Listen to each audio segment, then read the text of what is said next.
Hello everyone, Zain with you, and today we'll show you how to turn off gloss mode iOS 26.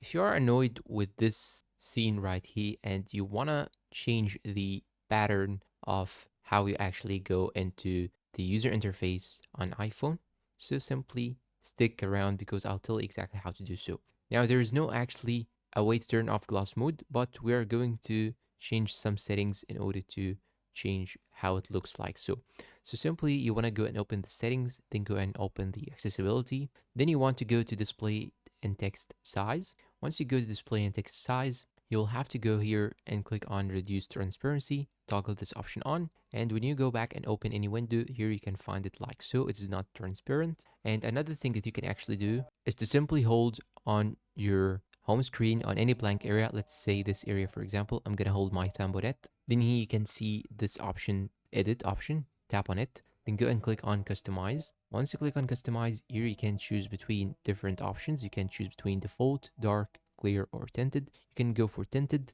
and choose the color that you actually need your icons to be, or simply hit the dark and you can see here dark option. Now hit on your home screen and your option will be saved. And that's all for today's video. If you find it helpful, please support us with like, subscribe, comment, share. Thank you for watching and goodbye.